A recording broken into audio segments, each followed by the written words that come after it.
Assalamualaikum warahmatullahi wabarakatuh. Kembali lagi bersama saya Syah Amri Nasution di channel tutorial. Kali ini saya akan mendiskusikan perihal petunjuk teknis pelaksanaan seleksi pengadaan P3K jabatan fungsional guru pada pemerintah daerah tahun 2021, yang mana sebelumnya saya juga sudah menjelaskan apa saja hal-hal yang dilakukan setelah pengumuman administrasi CPNS 2021 ya, bagi teman-teman yang ingin melihat tahapan setelah pengumuman administrasi CPNS 2021.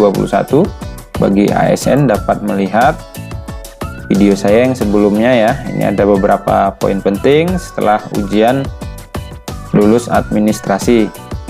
Oke, selanjutnya saya akan menjelaskan tentang P3K ya. Di sini ada juknis yang mengupas tuntas tentang P3K, apa saja yang dilakukan, jadwal-jadwal setelah pengumuman administrasi, alur-alur yang harus kita laksanakan bagi P3K jabatan fungsional guru.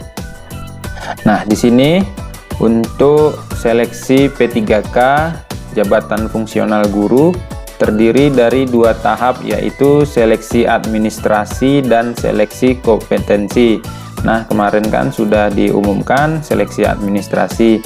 Bagi siapa yang lulus, saya ucapkan selamat, dan yang bagi belum lulus dapat melakukan masa sanggah ya. Nah, setelah pengumuman administrasi maka akan diadakan seleksi kompetensi. Oke. Nah, berkenaan dengan pandemi COVID-19, maka untuk seleksi P3K jabatan fungsional guru dilaksanakan sesuai prosedur penyelenggaraan dengan metode CAT Ujian Nasional Basis Komputer atau CAT UNBK dengan protokol kesehatan pencegahan dan pengendalian COVID-19. Ini ada persyaratan. Nah, persyaratan ini sudah diketahui dari sebelum-sebelumnya pas saat seleksi administrasi. Nah, ini ada juga persyaratan dibagi menjadi dua, yaitu persyaratan umum dan persyaratan khusus. Nah, di sini saya akan membacakan untuk persyaratan khusus. Yang pertama ini, pelamar yang dapat melamar sebagai P3K jabatan fungsional guru yaitu THK2 sesuai database tenaga honorer XK2 Badan Kepegawaian Negara. Jadi ini tenaga honorer yang belum terangkat ya, tetapi masih masuk di dalam database BKN. Yang kedua ada guru ASN yang mengajar di satuan pendidikan yang diselenggarakan oleh instansi daerah dan terdapat sebagai guru di Dapodik Kemdikbudristek. Jadi ada guru-guru non ASN yang sudah terdaftar di Dapodik ya. Itu juga bisa mendaftar P3K. Ini ada juga guru swasta yang mengajar di satuan pendidikan yang diselenggarakan oleh masyarakat dan terdaftar sebagai guru Dapodik Kemdikbudristek. Jadi setiap guru ASN atau guru swasta yang terdaftar pada Dapodik itu bisa mengikuti seleksi P3K jabatan fungsional khusus. Nah, ini yang terakhir ada lulusan pendidikan profesi guru yang belum menjadi guru dan terdaftar di database lulusan pendidikan profesi guru Kemdikbudristek. Jadi ini ada PPG ya. PPG itu pendidikan profesi guru atau yang dulu dikenal sebagai sertifikasi. Jadi yang guru-guru baru lulus sertifikasi tetapi belum diangkat menjadi PNS dapat mendaftar sebagai P3K untuk jabatan fungsional guru. Nah, yang B ini ada persyaratan memiliki sertifikat pendidik atau kualifikasi pendidikan jenjang paling rendah sarjana atau D4 berdasarkan surat edaran Direktur Jenderal Guru dan Tenaga Kependidikan tentang kualifikasi akademik dan sertifikat pendidik dalam pendaftaran pengadaan guru P3K, karena sekarang di dalam surat edaran tersebut untuk menjadi guru diharapkan minimal sarjana atau memiliki sertifikat pendidik ya yang berasal dari PPG. Nah, ini ada juga persyaratan yang selanjutnya, itu bagi penyandang disabilitas. Nah, bagi penyandang disabilitas melampirkan surat keterangan dari dokter rumah sakit pemerintah. Oke. Melampirkan tautan atau link video singkat yang menunjukkan kegiatan sehari-hari pelamar dalam menjalankan tugas sebagai pendidik. Terus mendaftar ke formasi manapun kecuali guru bahasa Indonesia, guru pendidikan jasmani, dan guru seni budaya keterampilan. Karena bagi yang penyandang disabilitas itu dibatasi bagi guru-guru yang saya sebut barusan gitu. Selanjutnya ini ada alur seleksi dan jadwal seleksi. Nah, untuk alur seleksi dan jabatan seleksinya dapat kita lihat, ini kita zoom. Oke, yang pertama ini sumber-sumber atau dari P3K ini yang dapat mendaftar, yaitu guru honorer sekolah negeri, ada honorer THK 2, ada guru honorer swasta, dan lulusan PPG seperti yang saya jelaskan sebelumnya. Tahapan pertama yaitu pembuatan dan pendaftaran akun. Selanjutnya verifikasi validasi administrasi. Nah, ini kemarin kan baru selesai pengumuman administrasinya. Jika tidak memenuhi masa syarat atau tidak memenuhi verifikasi administrasi, maka dilakukan masa sanggah. Jika lulus atau memenuhi persyaratan untuk administrasinya, maka dapat memilih formasi. Nah, setelah tes pertama, jika tidak lulus, maka dapat masuk ke masa sanggah dan memilih formasi kembali seperti memilih formasi sebelumnya. Jika lulus, maka masuk ke tahapan berikutnya. Jika tahap tes pertama tidak lulus, maka dapat mengikuti tes yang kedua yang sebelumnya telah kita pilih formasinya. Nah, selanjutnya jika tidak lulus untuk tes kedua, dapat juga masuk ke masa sanggah, dan jika tidak lulus dapat memilih formasi untuk masuk ke tes ketiga. Nah, setelah tes ketiga juga tidak lulus, maka bisa juga masuk masa sanggah.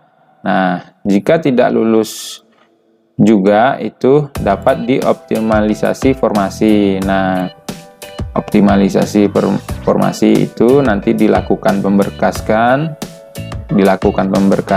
pengajuan usul NI P3K, dan penetapan SK P3K. Jadi untuk seleksi P3K ini banyak prosedurnya ya. Ada berbagai macam tahap. Oke. Selanjutnya, Kemdikbud mengumumkan seleksi P3K untuk jabatan fungsional guru. Selanjutnya, calon guru P3K mendaftar dengan membuat akun di halaman SSCAN. Nah, ini kan sudah dilakukan sebelumnya.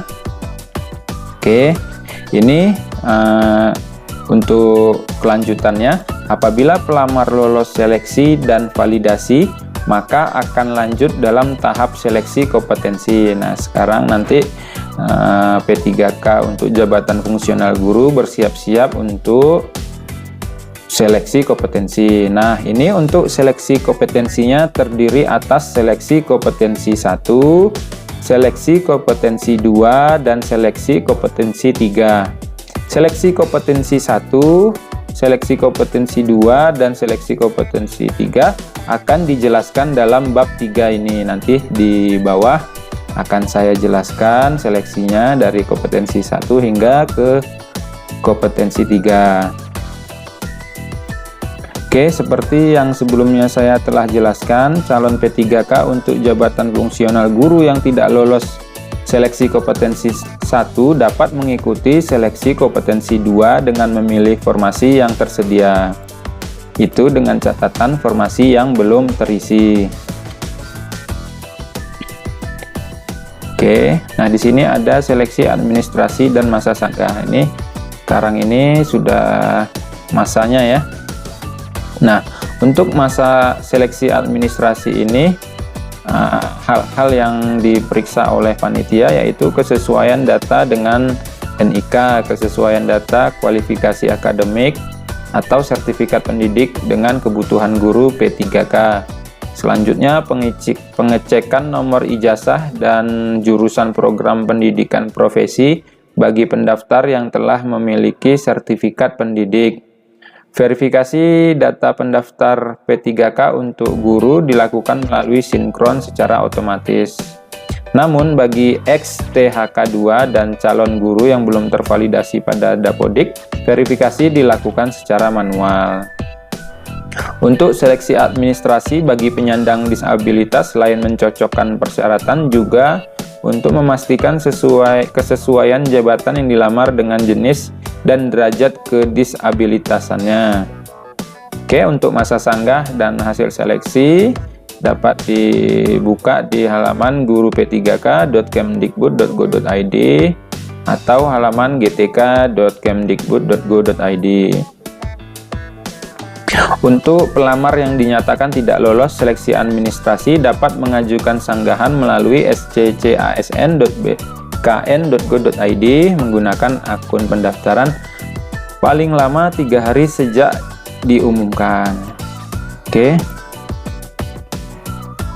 Nah, bagi pelamar tidak diperkenankan mengajukan dokumen tambahan atau memperbarui dokumen lamaran. Jadi jika administrasi kesalahannya itu tidak bisa dilakukan perbaikan lagi ya. Selanjutnya panitia penyelenggara menanggapi sanggahan tersebut dengan memverifikasi kembali dokumen lamaran yang disampaikan dengan persyaratan yang ditetapkan. Hasil verifikasi diumumin melalui guru-p3k.kemdikbud.go.id dan gtk.kemdikbud.go.id paling lambat 7 hari sejak berakhirnya waktu pengajuan sanggah. Mungkin itu saja yang dapat saya sampaikan untuk proses seleksi P3K jabatan fungsional guru.